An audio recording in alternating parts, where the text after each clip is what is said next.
So we're live from the top of the tower. Very busy week here. Very exciting week for so many reasons. And then up pops one of the great memoirs. It really is one of the great modern day Hollywood memoirs. And here is the chap who wrote it to talk to us now, Vassal. Our next guest is the legendary Hollywood actor, producer and director who's been a household name since the 80s when he was the American Werewolf in London. His amazing new memoir, The Friday Afternoon Club, is out now. So please welcome an American in London and the best bar none. It's Griffin Dunne. Let's give him a controlled round of applause. Here we go. This is very special, Griffin.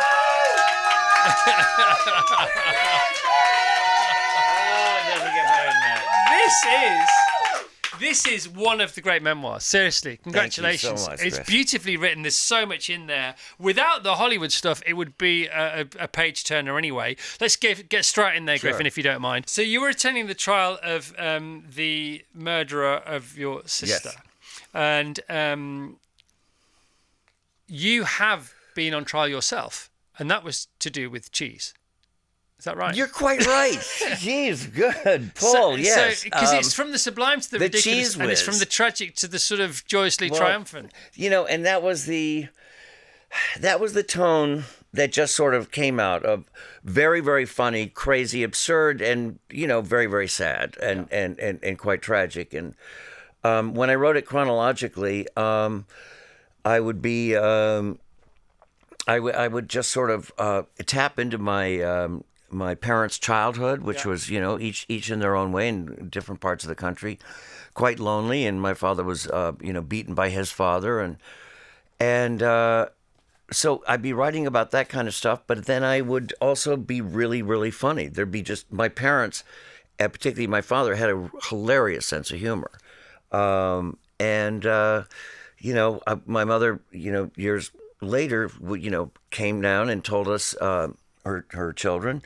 that she had multiple sclerosis, and she came down with a cane, which she'd never had before, and said she'll probably be in a wheelchair in about a week. And I went to New York, worried about her, and I got myself arrested my first week there, stealing Cheese Whiz, with this processed cheese out of a supermarket. So it's like, it's the tumult of life, you know? Happy, sad, happy, sad. Yeah, and you wrote it chronologically, but it's not chronological in the book, and it's all the better for it, I have to say. So, you know, it's not rags to riches, this book. It's not riches to rags.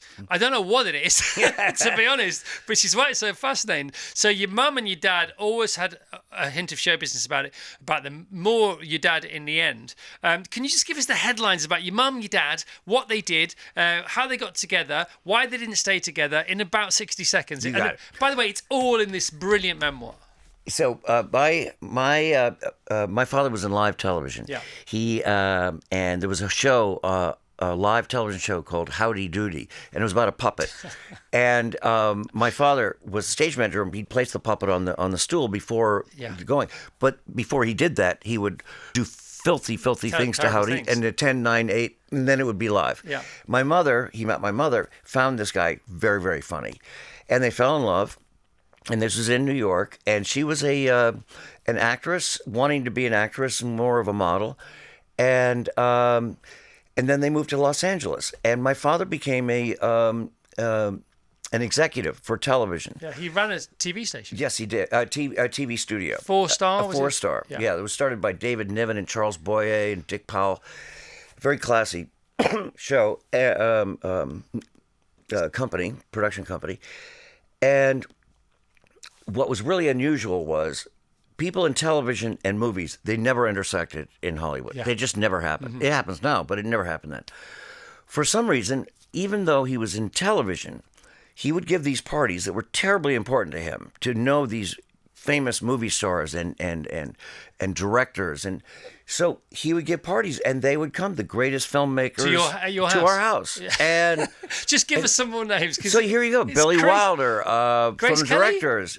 Grace Kelly. Sure, my mom knew Grace Kelly quite well.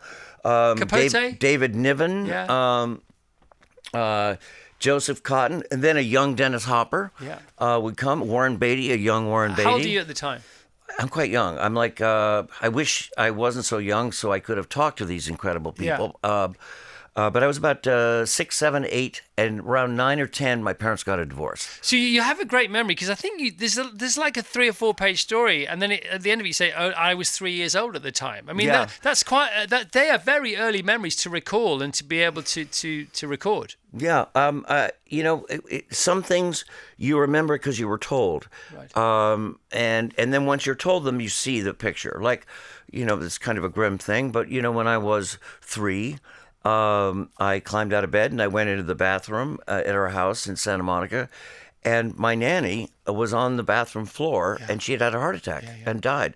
I didn't know that. I was too young to know, but my mother told me this. And then I remembered it completely. Right. So when it came time to writing about it, I totally relived it. I was sort of in the body of a little 3-year-old kid stepping over Mrs. Leasing, so I can go tinkle. So it was a busy household, but it was a fruitful household. You weren't just having the parties; you were having all the fun and getting it done as a family. Your mum and dad were especially, and in the middle of all this, James Bond saved your life. Yes. Sean Connery was swimming laps in our pool. One of the things I first noticed was he had a bald spot on the back of his head that Bond did not have. So clearly he wore a toupee. Yeah. And I was trying to impress 007, and I wasn't a very secure swimmer, and I dived into the deep end, which I had not done, and I sunk like a stone. And I'm under the water, and I'm looking at all the party people, at the edge of the pool, totally ignoring me. They don't even see a little kid, struggling to get back up. And then I feel this hand on my rump, and he pulls me up, puts me on the side of the pool, and he goes, "A wee bit early for that, laddie." Oh my gosh! And this is before. I mean, you're not even 10, and there's a whole book here anyway, just about Hollywood, because you sort of it is a sort of reflection, a diarization of your mum and dad's time around Hollywood and the glamour. Now if you go onto Zoopla or to Zillow, you look at houses that are for sale for a bit of house porn, and you'll see these mid-century houses up in the hills. I'm presuming that's what I'm seeing as I'm reading the book. Yeah. Our house was it actually looked. My father chose it because he grew up in West Hartford, Connecticut, Yeah. and this house kind of looked like the house he had in his childhood. And there's an area of very nice houses, but it's actually called the Flats, and it's and there's one sort of nice old house next to another nice old house, and but not like McMansions that happened all later. These were like houses that were built in the 20s, 30s, and 40s. Very stable family homes. Yeah. So my parents, though. My father's priorities at that point in his life as a young father and a husband, it was all about social life and parties, and are we going to go to that? And my mother really wasn't like that. She was she grew up on a ranch, a cattle ranch, in Arizona, and she kind of just got sick of it, and she didn't like the superficiality of it, and and as I say in the book, my father, led a secret life. He was bisexual and kept that very much a secret from the time of his, childhood.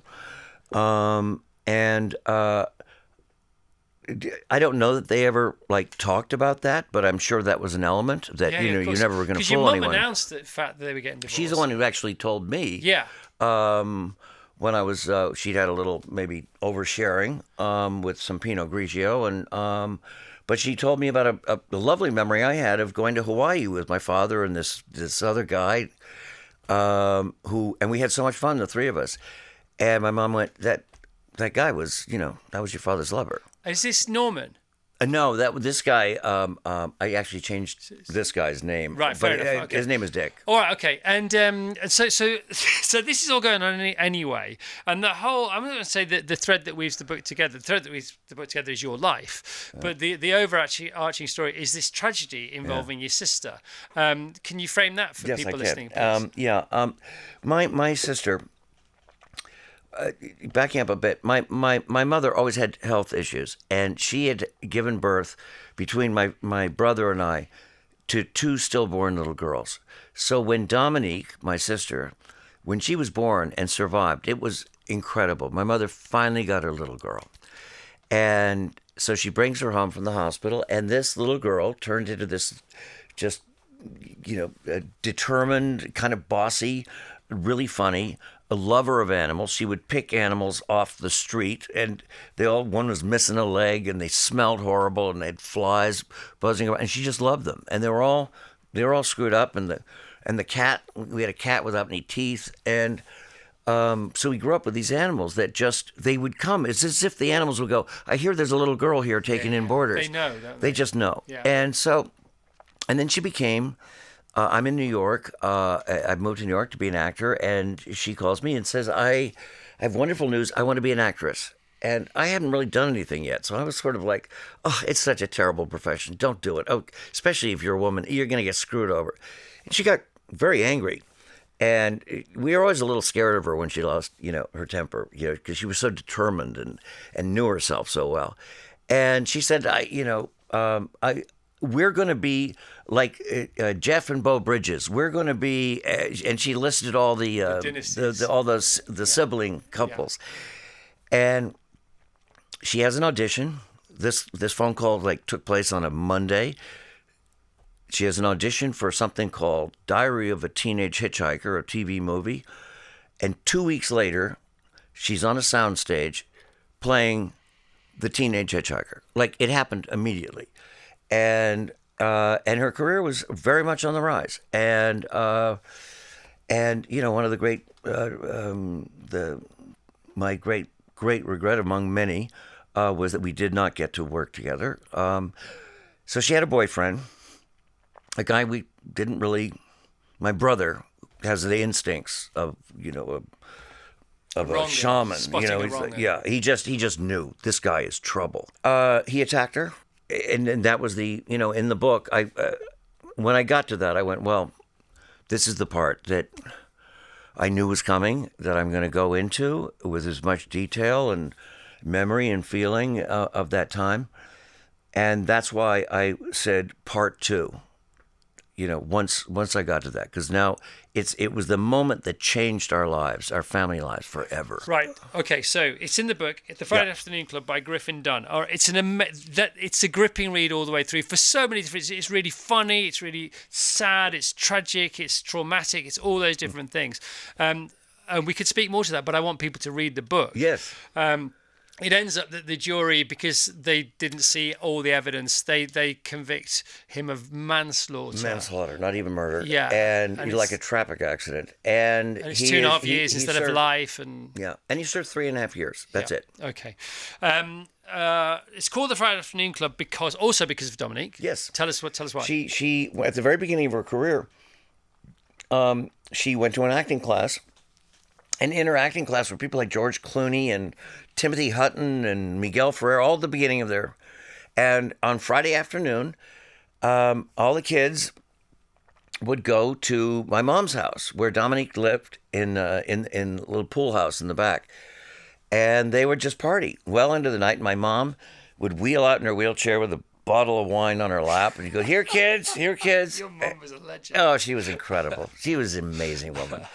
And I liked the title because it just sounded fun, and it was filled with hope, and it was the beginning of all great things. And who doesn't want to be part of a Friday Afternoon Club? I mean, come on. I know. It's beautiful. We haven't even talked about your acting. Jeez, and you're a really famous actor. I mean, this is the thing. You're really successful. I've shown you the pictures last night, haven't I? I rewatched After Hours last night. What a film. Beverly Hills Cop 4, if you like, is out today on Netflix. The thing about those 80s films, and After Hours is one of them, is they were dark comedies, but there were no jokes, but they were so funny to watch. And watching it last night, with you playing the main character in After Hours, and Rosanna Arquette as well, it's just, I mean, what a cast. I'm just thinking of connections, too. Bronson Pinchot became a star from that. Bronson Pinchot in the first Beverly Hills Cop was the art dealer. And he talked like that. Remember that guy? Yeah, it's pertaining to. So was it say pertaining to? He was also in Pretty Woman, wasn't he? He was. But he was also in After Hours. He's in the opening scene with you. I know. Yeah. And I thought, because he's one of my favourite actors in the world, that guy. Yeah. Because he never gets big parts, but he nails them every single time. And what's Do you still know him? I actually haven't seen him in years. I love him. And what's great about I haven't seen 2, but in the first one, you could see Eddie Murphy going, "Oh, this guy, Yeah. they're improvising He's as good as totally," me. and you can see he's almost cracking up. To what is it pertaining? It's the first time I've heard the word pertaining, and now I use it all the time. But After Hours, great film. I mean, crazy twist at the end. You know, really harrowing. You know, the old the papier-mâché. Yes. If you've never seen After Hours, it's directed by Martin Scorsese, produced by your good self. Amazing. He put you on a celibacy diet for that, Yes, didn't he he? did. Because you had to be. Then he noticed when you broke your curfew. Yes, he did. I had a bit of an accident. Yeah, it's in the book. Yeah, that's not one for morning radio, but it's good. It's all in the book. But after those films, those comedies, Romancing the Stone, Pretty Woman, Beverly Hills Cop, 48 Hours, you name them. After Hours. Also there was Paul Mazursky was on a roll with those Bette Midler movies, and Nick Nolte and Bette Midler made a movie. It was a remake. I'm just blanking on the name of it, but there was like they were all bright, film. shiny. Nick Nolte goes crazy in it. That's right. Wears the Hawaiian shirt. That's right. What's the film called? Oh gosh, that was a great. But all those films, and what were they were never made before the 80s, and they were never made after the 80s. Yeah. They were funny and brilliant and quite artsy as well in their own way, and eventually popular. What was it? What was in the water in the 80s? Ferris Bueller's Day Off. Risky Business. All those films. Yeah. And all those films were made by people, all at the beginning of their careers. I suppose so. And they all went on to win big series Oscars. Yes. But they could do that as well. Absolutely.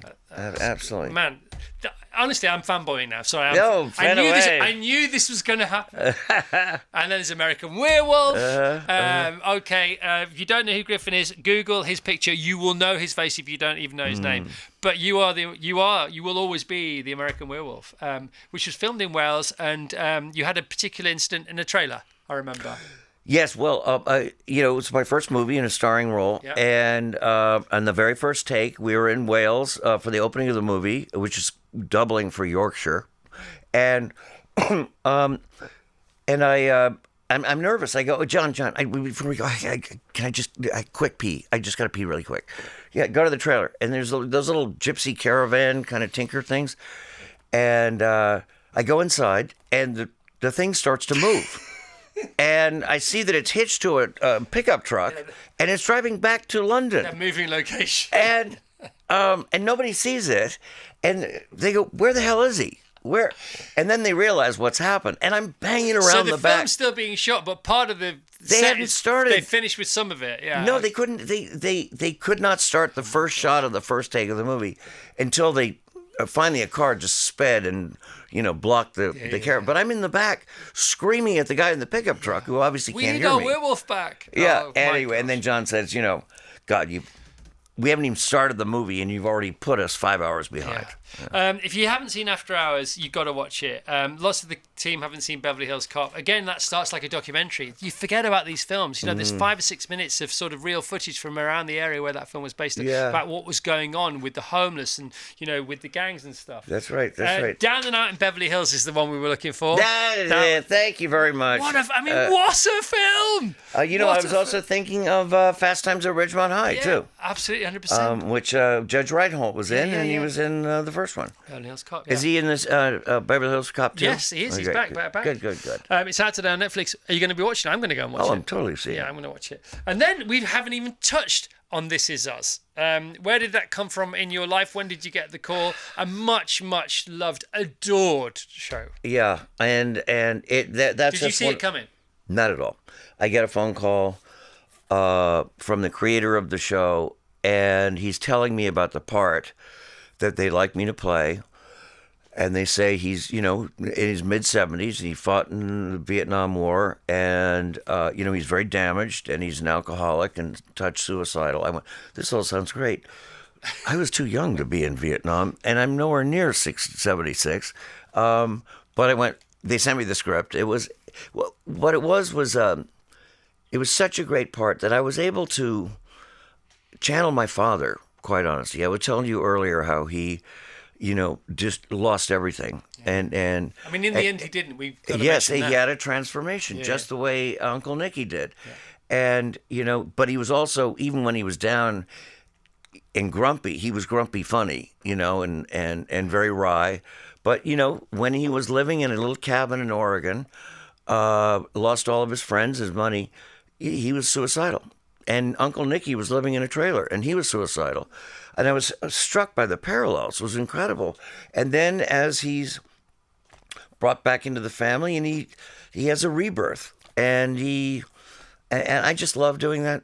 It was such a well-written part, and the cast, I love the cast. The love for that show. Yeah, we all loved each other making it. But you have one of those faces, a Martin Sheen face. You could be 10 years younger or 10 years older. Mm-hmm. You have one of those, like an Arthur Miller face. Yeah, you're a dude. Like you're a dude, man. All right, fan. Well, they didn't use much makeup on me to age me. I went, are you sure you don't want to?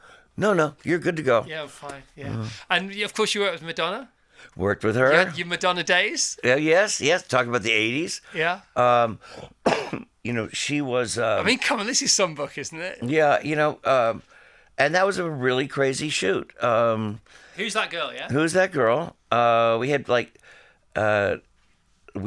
Patagonian, which are cougars, Patagonian fetuses. There were 5 of them. And one was really sweet, and you can go boogie, boogie, boogie. But 5, if you needed one to growl or look dangerous, that was number 5. Sometimes they'd mix them up. Oh no! And but your dangerous animals. And Madonna was so. To this day, I've never seen it, and I've worked with Dolly Parton too. I've still never seen anyone as famous as this, and like famous, crazy famous. Like pinwheel-eyed fans. Just tremoring around her and. Paparazzi, these long lenses I would see in the corner of my eye. Taylor Swift famous nowadays. What? Taylor Swift famous. Yeah. Which, both Madonna and Taylor blow my mind for being able to handle that with such grace and humor. It looks horrible to me. It's what they do, isn't it? Yeah. That's their job. That's their job. You're an actor, they're a star, if you don't mind me saying. It's a totally different set of skills. Yeah. Because the famous director, who was it? John... Landis? No. John... John... John. Really, really famous director. Won all the awards. Huston? John Huston. Yeah, that's right. Which movie are you talking about? I'm talking about The Man Who Would Be King. Yes, John Huston. John Huston. So John Huston meets Michael Caine and Sean Connery because they're both in the film. Yes. And he says of that experience, he says that Sean Connery was the greatest film star he'd ever worked with, and Michael Caine was the greatest film actor he'd ever worked with, because they both had completely different jobs. They just happened to be in the same business. Absolutely. You like that? Yeah. No, I love that movie too, and the movies, man. How great are the movies? Those are some good ones. Oh, this book is awesome. It's so great to meet you. You too, really, Chris. really, Lovely honestly, to meet you. It's really cool to meet you, Griffin. It's right, and you can write. Boy, can you write? Thank you. Yeah, jeez. We haven't even mentioned Carrie Fisher. Yeah. I texted my friend James Blunt, who last night. I know. Tell James. I know. And he said hello. Tell him that because he lived with Carrie Fisher too, and he knows Charlie, my friend Charlie in this book. Right. They were great pals, and he did know Carrie, and I've met him with Carrie. So has this book already been out in the US? Yes. How's it doing? It came out a bestseller. Hi, how are you? Congratulations. It's on the. I think it's number 6 or New York something. Times? New York Times. You take it. Anything else you'd like to say? We're out of time, but please have the last minute. No, I'm just really enjoying myself. I've gotten so much love for this book, and from friends I haven't heard from in years, and just the public, and I've had all these appearances, and it's just I'm old enough to really enjoy this. Yeah. I've had success when I was younger, and I sort of took it for granted. And, there's nothing like having the stuffing kicked out of you at some points in your life, and then coming back with something you're really proud of. And so I'm just loving every minute of this. Yeah, I mean, it's all about right perspective, isn't it? Mm-hmm. If you get the right perspective on anything, you can make it useful. Yeah. Great. Yeah. Great to meet you. You too. Griffin Dunne. Griffin Dunne. What a book. You want to read this summer, to take on a plane, take on holiday.